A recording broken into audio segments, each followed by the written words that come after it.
Production funding for Ruckus has been provided by gifts from Dave and Jamie Cummings, the Fred and Lou Hartwig family, Peter and Barbara Gattermeyer, the Courtney S. Turner Charitable Trust, John H. Mize, and Bank of America N.A. co-trustees, and by viewers like you. Thank you. Welcome to Ruckus, our weekly food for thought fight from the left, the right, and the center over the news of the day and the trends of the times. I'm Mike Shannon. The Ruckettes join me shortly. Along with Roast and Toast, our topics this week: as the Chiefs win the Super Bowl, there's talk about the Royals moving downtown. There's another move to put the Kansas City Police Department under local control. A new director tries to find the right beat for the Jazz Museum, and the American Royal heads to Wyandotte County. And that's where we start with our Newsmaker segment. The American Royal has been part of Kansas City life since the late 1800s. The Royal features livestock shows, horse shows, pro rodeos, and is perhaps best known for its World Series of barbecue. The Royal is undergoing change. It's moving from the West Bottoms of Kansas City, Missouri to Kansas City, Kansas, and West Wyandotte County near the NASCAR Speedway. To talk about the American Royal, its past and its future, is American Royal Association CEO Glenn Allen Phillips. Mr. Phillips, welcome to Ruckus. Thank you for coming in. Thank you. Thank you for being here. You've been in this job, I think, for about a year. Talk about your background and the path it has put you on to get here to the American Royal. Well, yes, sir. April will be a year since I have joined the American Royal, but I have just a little over 20 years experience in the stock show rodeo fair business. First began with the Houston Livestock Show and Rodeo, and then spent the previous 19 years with San Antonio Stock Show and Rodeo. But you had some experience at the American Royal, yes. Had you not? Yes, I had. Previously, when I was in graduate school, I coached the collegiate livestock judging teams. So I competed at the American Royal, and then also served as an instructor and coach of teams that competed. And we were the proud winners of the collegiate livestock judging contest in 1997.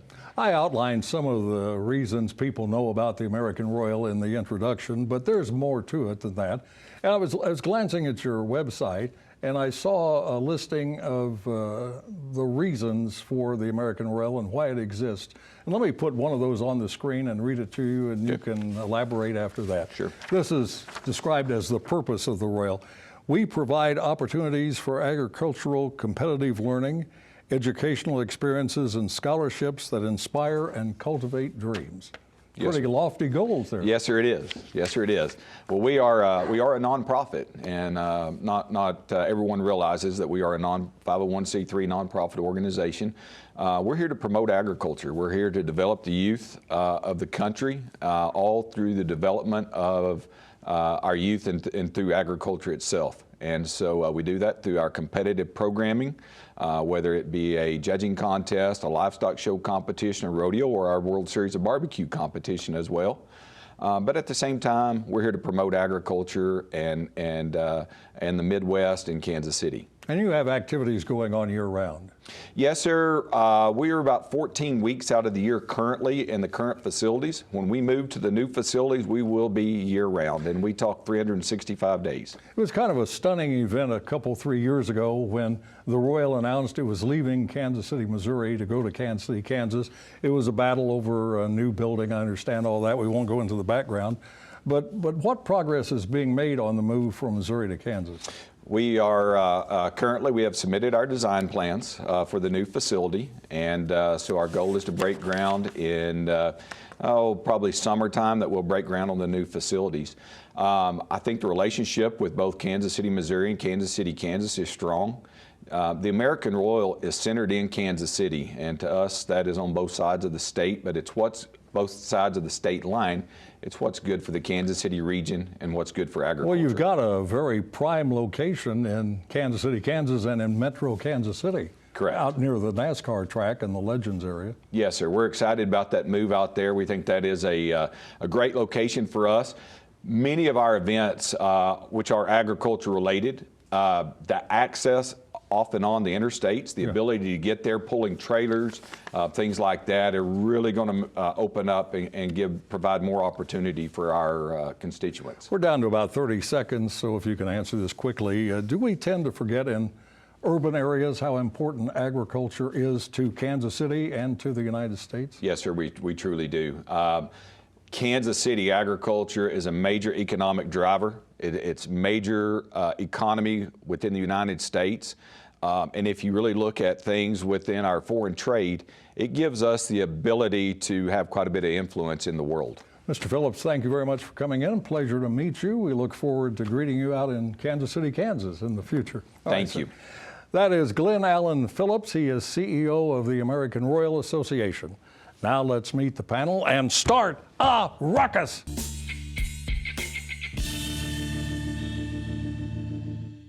Dave Trobert is CEO of the Kansas Policy Institute. Mary Ann Murray Simons is a freelance writer and consultant. Patrick McInerney is a former prosecutor and now in private practice at Spencer Fane. And Alana Rately is a former official of the Kansas Republican Party. Welcome to all of you. Thanks for joining us. We're not going to talk about impeachment. We're not going to talk about the Iowa presidential campaign for the Democrats. The counting may still be continuing, not sure. We're going to talk about some local issues, so let's get started. The celebrations continue as Kansas Cityans revel in the first Chiefs Super Bowl win in 50 years. Excitement about the team, thank you. Its future and Patrick Mahomes' unique talent is front and center. But now we have to change the subject. Football season is over, and the approach of spring training is a reminder that baseball is still a large part of the local sports scene. Kansas City Royals' new ownership group, headed by John Sherman, seems interested in something that has been talked about for decades, downtown baseball. Now, for that to happen, we would need a stadium somewhere to put it, and some means to pay for it.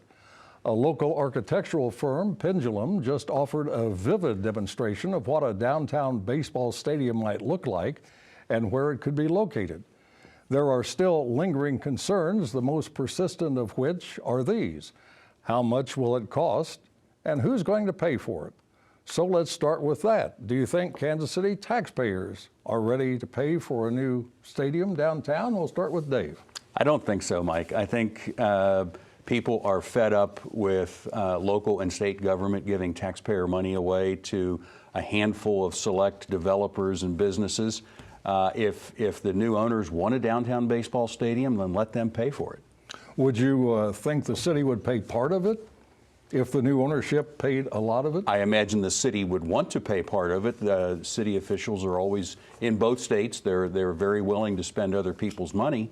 But this is not something that the taxpayers should have to pay for. Patrick, I bet you're a supporter of downtown baseball. I bet I am. What would be the advantage of it? Why do we need it?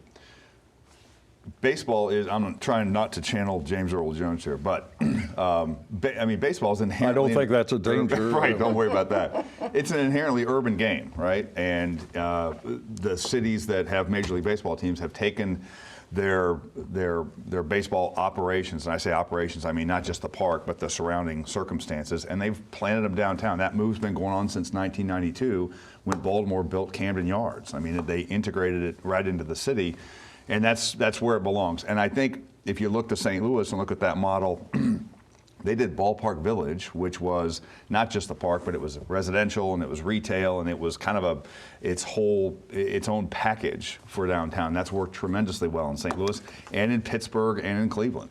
Mary Ann, I know you're a big sports fan, and Yes. certainly your family is. Are you in favor of downtown baseball? Absolutely.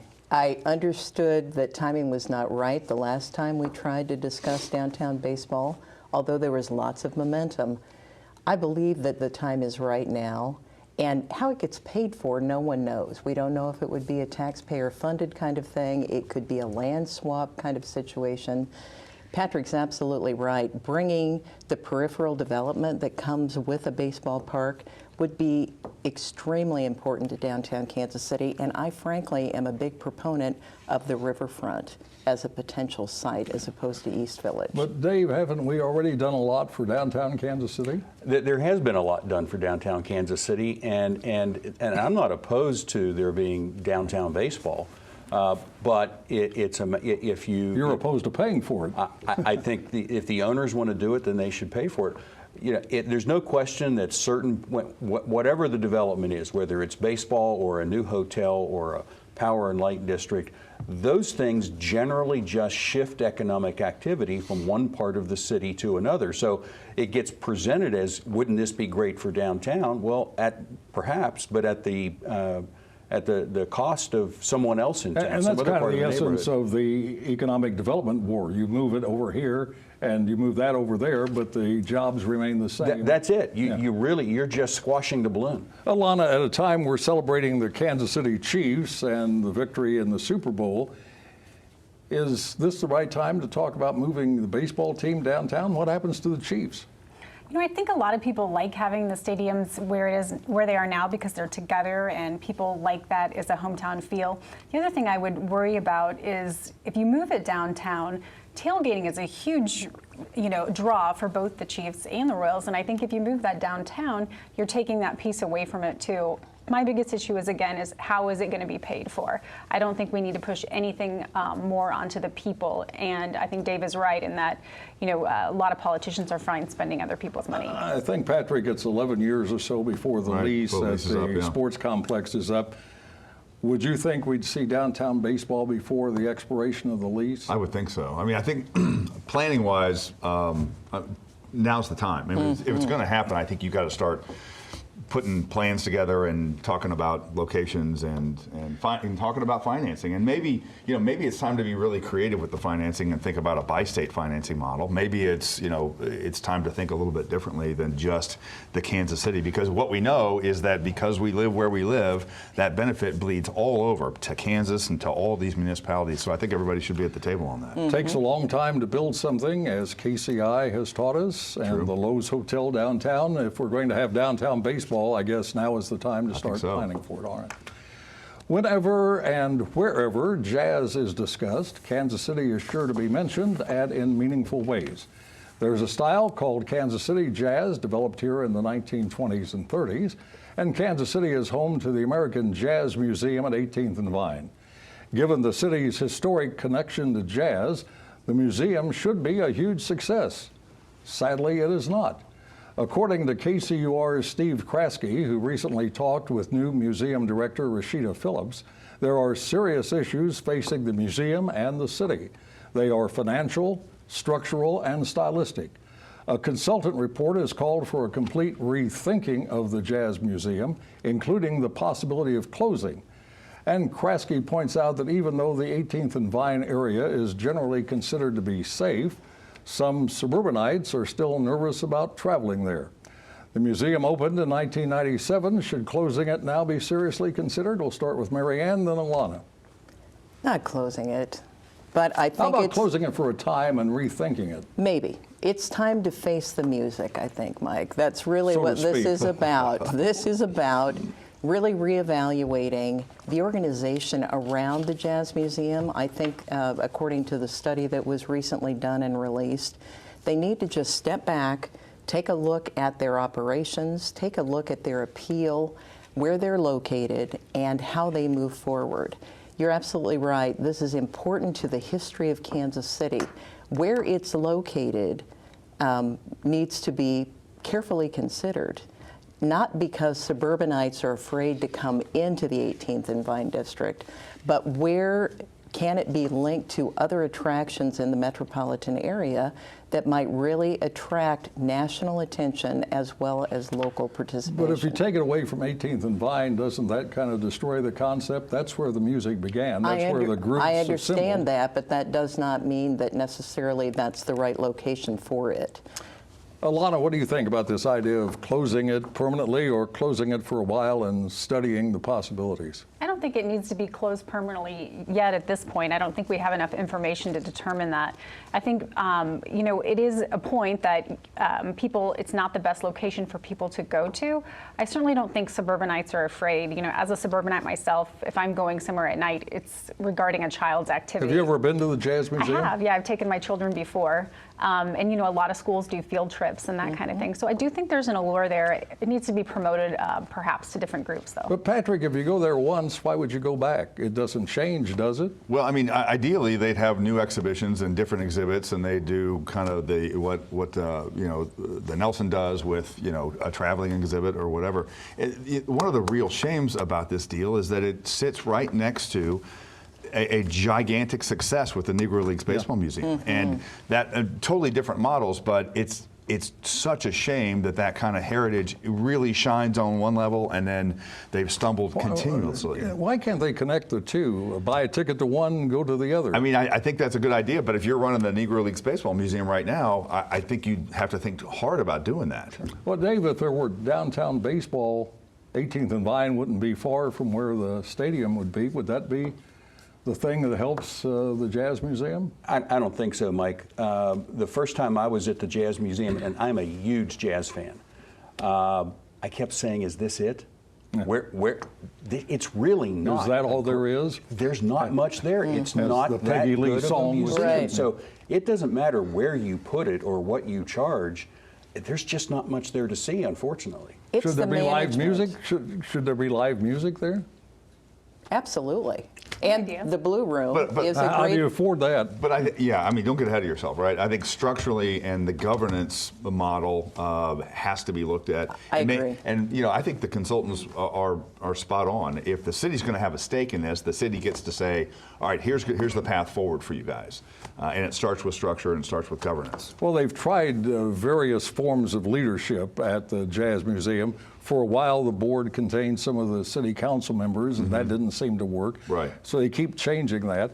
And the city keeps putting lots and lots of money into it. I remember interviewing the first director of the Jazz Museum when it opened, and she said, this will be self-supporting in 10 years. It's been at least 20 years, and it's still not at all self-supporting. Right. And there's a model for these things. I mean, this is not something brand new. There's a model for operating a museum like that, and I don't know what it is because it's not what I do. And city council members, God bless them, they don't know it either. So if it's going to be a professional operation, then I think you look to other models like that in the country that are successful.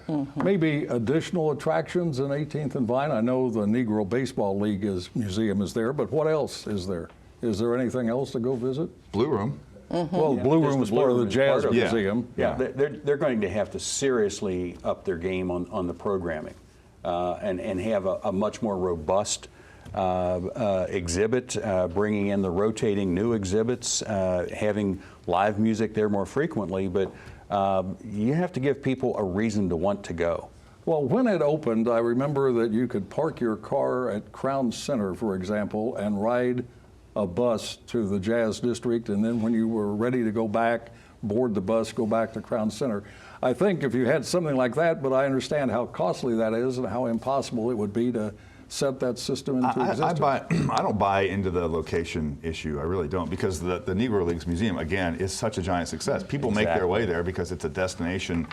Not too many people make their And it's a great trip museum. there. It's a great museum. It's, yeah. it's well curated, and I mean, you get You know about the Jazz Museum now? I'm talking No, about the Negro the Leagues. Negro Yes. Leagues. Yeah. I mean, it's fantastic, and you got a guy like Bob Kendrick Right. at the top. So I mean, he Maybe that's the answer, a spokesperson. Make Bob do it. You're right, Well, somebody who's dynamic, gets out in public, Oh, no promotes the question. Jazz No Museum, question. and Rashida Phillips, I believe is the name. She's a jazz singer, so Yeah. maybe she's the person who could put a face to the Jazz Museum. I mean, she's obviously got talent, and maybe she is the front face. But again, you got to be really intentional about running a museum behind that. We'll have to invite her to be a guest on Ruckus. Yeah. Let her sing. Give her Yeah, some, there you go. give her some guidance. One of the new members of the Kansas City, Missouri City Council is concerned about a not so new topic, local versus state control of the police department. Councilwoman Melissa Robinson wants the council to study the pros and cons of the two structures.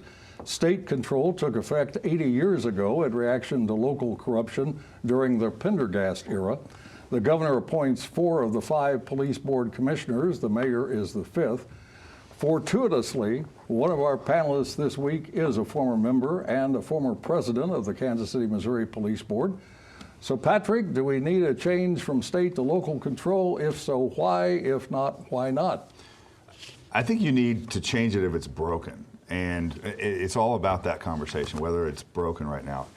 unfortunately, part of the perception, I think Councilwoman Robinson does too much to feed this, is that this is a solution to violent crime. This is going to have an impact on homicides, homicide clearance, violent crime, et cetera. I can tell you as I sit here, whichever way this goes, even if the city says let's move into local control, it will not have an impact whatsoever on violent crime. The question to ask is there a deficiency, and is there a problem with the model that doesn't seem to be working? This model works. This is the only major city police department in the country that hasn't been under a consent decree with the Justice Department, that hasn't had upper level corruption, that hasn't had mismanagement. I mean, this model works. And I can tell you from personal experience, you know how many calls I got from anybody in Jeff City when I was police commissioner? Zero. Absolutely none. I mean, there was the selection process was the only thing that the governor was involved with. I spoke to him, I appeared before the Senate, and that's the last time I heard anybody in Jeff City talk to me about the police. What would be the process if it were to change? Would it have to be done by the state government? Well, we could take the St. Louis model. That was an initiative petition, and then it went to a statewide vote. In fact, Kansas City got to vote on whether St. Louis was returned to local control. You could have a statute change. Chapter 84 is the statute that says that the police board in Kansas City is operated in this manner. I've always thought I was in favor of local control, and I might be, but the argument that it's not local now is not really true. The people who serve on the board are local Kansas Cityans. It is, and really, this is just about which politicians get to be in charge. If the people pushing local control have some suggestions on how things should be done differently, if they were in charge, well, then let's put those out on the table. But they're not talking about anything they'd do differently. If they have them, then share them with the commission. I agree with Pat. I kind of disagree with you, Dave, because it's not politicians who are in charge now. A politician certainly makes the appointment, but again, there's just not any control reaching from Jeff City into that police department. No, I didn't mean that. I meant that it's the local politicians are the ones who are pushing this, and it's not about making something better. It's just about who gets to be in charge. So let's focus on what the outcomes would be, what the solutions would be. If they can make it better, then come forward with that. But don't just make it an argument about local control. Mary Ann, Councilwoman Robinson says previous board members have not lived in areas where high crime problems exist. She said they lived in Brookside and Plaza. Does she make a good point with that? No. I agree with Patrick. That's not the issue. Crime is an issue that Kansas City obviously has to think about and needs to deal with separately from the police board. Location of where board members sit, I think, is sort of like the city council. You have to sort of mix it up in order to have representation. But Alana, if you live in a high crime area and you're on the board, wouldn't you be more cognizant of those problems and perhaps have a better way of dealing with them? You might be more cognizant of it. I don't know if it means that you're necessarily having a better way to deal with it. And I think the area needs to be represented by all the parts of Kansas City, not just one particular area. Well, how do you assure that with 4 people? Well, the system. I mean, the mayor is an ex-official member. Sure. Whoever is mayor is on the board. The process used to be, when the appointments came up, there are 4 major state senatorial districts that are in Kansas City. It used to rotate. So, excuse me, so each senatorial district was represented. I don't know if they've gotten away from that now or not, but when I was on the board, I mean, we had a very representative board, and in terms of diversity, in terms of geography, in terms of political view. Who appointed you? Governor Nixon. Okay. Now it is time to go to the soapbox for Roast and Toast, where the Ruckettes have 30 seconds each to vitiate, castigate, or obviate. And we begin with Dave. Thanks, Mike. A toast to the students and staff at Olathe Northwest High and Sumner Academy in the Kansas City, Kansas School District. Their high school students earned a B on Kansas Policy Institute's A through F school grading report, and they did better than all other high schools in Johnson and Wyandotte counties. Go to kansaspolicy.org for the complete results. Alana. I'd like to toast the Kansas Senate for passing the Value Them Both amendment. A recent court ruling has cleared the way for an unlimited abortion industry where teens could have abortions without parental knowledge, and your tax dollars would be used to pay for abortions up to the moment of birth. The Value Them Both amendment restores the people's right to regulate the abortion industry. Will the Kansas House have the same wisdom as they debate this today? Well, we'll find out. Marianne? Shame on radio station KCXL of Liberty, Missouri for recently signing a $324,000 multi-year deal to carry Radio Sputnik programming. This radio group owns 3 stations, all of which air the broadcasts that promote Russian interests in the United States. Really? The Federal Communications Commission should do its duty and look into this potentially dangerous red flag waving over the heartland. Stay tuned for Mikhail Shanine's program. Patrick. So we just won the Super Bowl, by the way. Yay! Yeah. So, I mean, first and foremost, I can't believe anybody else didn't cover this. The Chiefs, but Brett Veach, what a tremendous asset to the team, to the city. And, I mean, what remarkable talent in picking out a kid that was not really heralded all that much and building a team around him. So, absolutely. And I also have to toast Senator Romney for his speech and his conscience and his deliberation on probably the most difficult question he'll face. And finally, presidential candidate Michael Bloomberg doesn't have many funny lines in his campaign speeches, but he did have one the other day designed to irritate the president. Bloomberg said he understands that people have trouble with the idea of 2 New York billionaires running against each other for the presidency. And then Bloomberg added, "So who is the other one?" And that's Ruckus for this week. We are back next Thursday at 7. Now for the Ruckettes and the crew, Mike Shannon saying thanks for watching and good night.